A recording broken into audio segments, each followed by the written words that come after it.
All right, this is CW Bearshield with Indigenous Media Network. I was actually on my way to work earlier today. Unfortunately, I could not stop and talk to this gentleman, Steve Fugate, but I was able to catch up to him here on my way home from work. Steve, could you tell us a little bit about yourself? What captured my attention was the Love Life sign. I love life, so I was like, I got to pull over and talk to this gentleman. All right, well listen, here's the deal. In 1999, while I was doing the Appalachian Trail, my handsome 26-year-old son was running my business. The deal was he was to do the trail the next year. Well, my son got a DUI. He was a perfectionist 4.0 all through high school and, you know, blah, blah. And in college, 3.8s, I think. But at any rate, my son thought he had failed his father. And, I'd gone halfway on the trail, and then he really failed me. He took his own life. And when he stuck that gun in his pretty mouth, he ended my life, his mother's life, his sister's life. And so 9 months after putting my only son in the ground, I went back out and finished the Appalachian Trail. And while I was out there screaming and crying, something happened to me.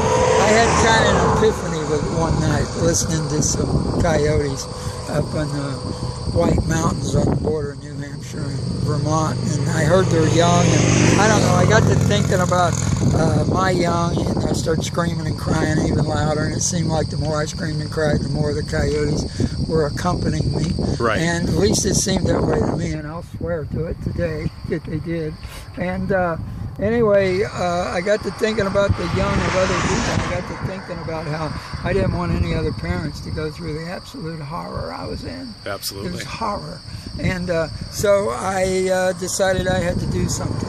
So when I got home, I finished, I came up with Love Life, because I figured that's the opposite end of the spectrum of life, where one would get to feel that they're, that, you know, they were no longer required in the world, and, you know, the world would be better off without them. But at any rate, so I went around to different groups, mental health groups, even some religious groups, trying to, you know, I knew I had to do something, but none of it would gel, and it wasn't anybody's fault.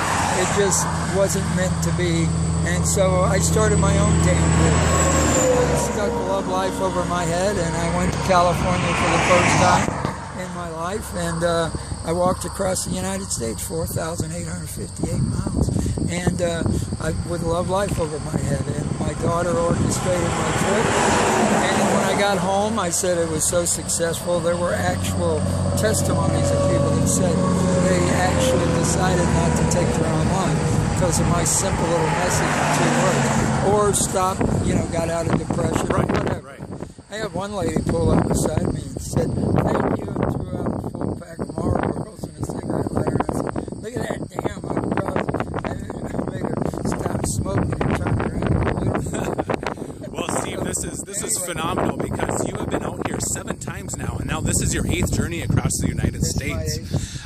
Me catching up to you at this point in your journey, how far across the United States are you right now? Okay. And how much further do you have to go? This is what I'm doing. I'm walking into all the lower 48. I've already walked in all of them. I've already walked around the United States from corner to corner of the United States, and I've walked straight across it twice. So, and this one I'm going into all the lower 48. I left March 23rd from my home in beautiful Vero Beach, Florida, and plug for my gorgeous town. And I have now done 30 states, and I have 18 left to go. It'll probably take me another year, and as you know, I'm heading toward Maine, so, you know, winter's coming on. I don't know how this is going to work out, but I try not to stop the walks. Yeah. But anyway, so I said I'm going to do it again. My daughter orchestrated that trip, and that was a walk around the United States, and I started on the Miccosukee Reservation down in South Florida. And wow. I was on my way back. My daughter had been diagnosed with MS, and so I went home for a few days checking on her. The doctor said everything was cool, and I was in Washington State then, and so then I went back, and I made it into Florida. I was back home in my home state. I was in Daytona Beach, Florida. My daughter was going to come and pick me up with my grandbaby, and I got a phone call on my cell phone telling me that I just lost my little girl. And they called it an accident. I'm sorry to hear that. So, and my answer was over my head after I screamed and screamed and screamed and screamed. If you've lost a child and you haven't taken your own life and you're not in an institution, you're doing swell. Well, this is phenomenal, Steve. Thank you for coming out here, Okay. shedding more light on suicide, obviously You know what? starting suicide prevention and awareness and spreading it. Let me tell you something, sir. This is what I say to them, and it stopped a lot right in their tracks.